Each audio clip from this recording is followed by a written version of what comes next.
Welcome to garam garam Bezawada రుచుల్లో ఈరోజు egg pulao చేసుకుంటున్నామండి. Egg pulao ఎలా చేయాలో చూద్దాము. చూడండి, మొదటిగా కొంచెం ఆయిల్ వేసుకోండి, నెయ్యి కూడా వేసుకోండి 3 స్పూన్లు. ఫస్ట్గా కొంచెం చెక్క వేసుకోండి, 2 ఇలాచీ వేస్తున్నానండి, అలాగే 4 మొగ్గలు వేస్తున్నాను, ఒక స్టార్ పువ్వు వేస్తున్నాను అన్నమాట. సిమ్లోనే పెట్టుకోండి, ఫుల్ పెట్టద్దండి స్టవ్. కొంచెం పలావ్ ఆకు కూడా వేస్తున్నానండి.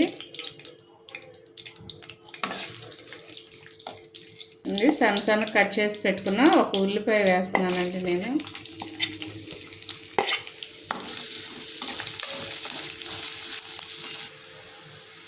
చూడండి, నేను ఒక బంగాళదుంప అండి సన్నగా కట్ చేసి పెట్టుకున్నాను, అలాగే 2-3 క్యారెట్ పీసుల్లా కట్ చేసుకున్నాను. ఇవి మీరు కావాలంటే వేసుకోండి అండి, లేకపోయినా వేసుకోకపోయినా పర్వాలేదు. నేనైతే టేస్ట్ కోసం వేస్తున్నాను. చూడండి, ఒక డబ్బా రైస్ అండి ముందుగా కడిగి పెట్టి ఇలా నానబెట్టి నీళ్ళన్నీ వంచేసుకోవాలండి, నీళ్ళు ఉండకూడదు. 2 గుడ్లు మాత్రమే వేసుకోండి. ఒక్క డబ్బా రైస్కి 2 గుడ్లు అండి. ఇవి 2 గుడ్లు దీనిలో కలిపేసుకోవాలి మనం రైస్లో.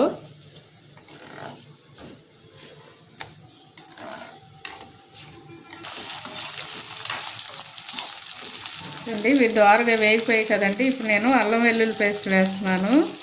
ఎక్కువ అక్కర్లేదండి, ఎందుకంటే నేను వండేది ఒక్క డబ్బా కదా, అందుకని కొంచెమే వేసుకోండి. ఇవన్నీ కూడా నేను 1 గ్లాస్ రైస్కే వేస్తున్నానండి.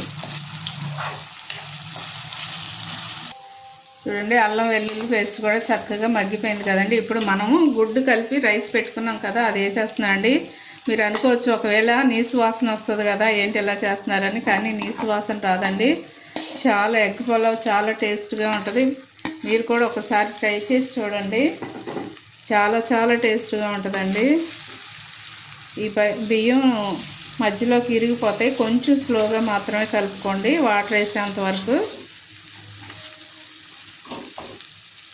స్టవ్ మాత్రం సిమ్లోనే పెట్టి ఉంచండి. నేను నీళ్లు పోస్తున్నానండి.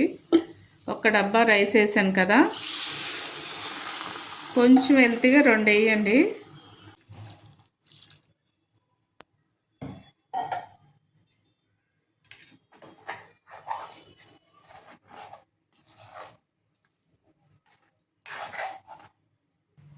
వాటర్ వేసిన తర్వాత స్టవ్ ఫుల్ పెట్టుకోండి. నేనైతే తగినంత సాల్ట్ వేస్తున్నానండి, మీరు కూడా చూసి వేసుకోండి.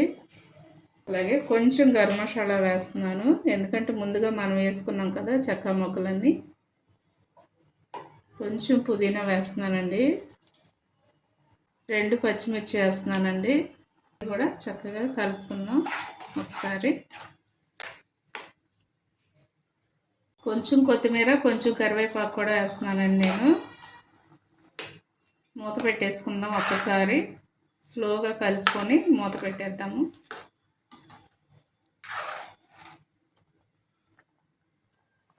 కొంచెం 2 చుక్కల నిమ్మకాయ కూడా పిండుదామండి, ఎక్కువ వేయకండి.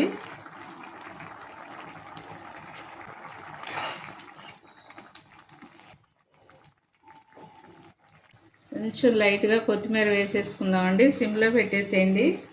చూడండి, మీ దగ్గర పాత వట్టల పెనం ఉంటే ఇలా పెట్టేసుకొని ఈ కళాయి దాని మీద పెట్టేసుకుందామండి, ఎందుకంటే కింద అడుగంటకుండా ఉంటుంది. పలావ్ మనం చేసుకున్నప్పుడు పెద్ద గిన్నె అయినా పెట్టుకోవచ్చండి. ఇలా పెట్టేసుకుని సిమ్లో పెట్టేసి మూత పెట్టేస్తే చక్కగా మగ్గిపోద్ది, కింద కూడా మాడకుండా ఉంటుంది. చూడండి, ఒకసారి మూత తీసి కలుపుకుందామండి.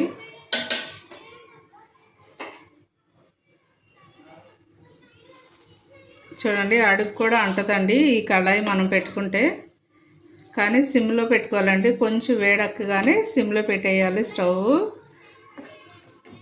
ఎంతో టేస్టీగా ఉండే ఎగ్ పలావ్ రెడీ అయిపోయిందండి. దీనిలో చికెన్తో అయినా తినొచ్చు, అలాగే బంగాళదుంప కుర్మాతోనైనా పెరుగు చట్నీతోనైనా తినొచ్చండి. అలాగే ఏదైనా మటన్ కూర అయినా కూడా చాలా టేస్ట్గా ఉంటుందండి. తప్పకుండా మీరు ట్రై చేయండి. అలాగే మా ఛానల్ మర్చిపోవద్దు, గరం గరం బెజవాడ రుచులు. సబ్స్క్రైబ్ చేయని వారంటే సబ్స్క్రైబ్ చేయండి, షేర్ చేయండి, లైక్ చేయండి. Thank you.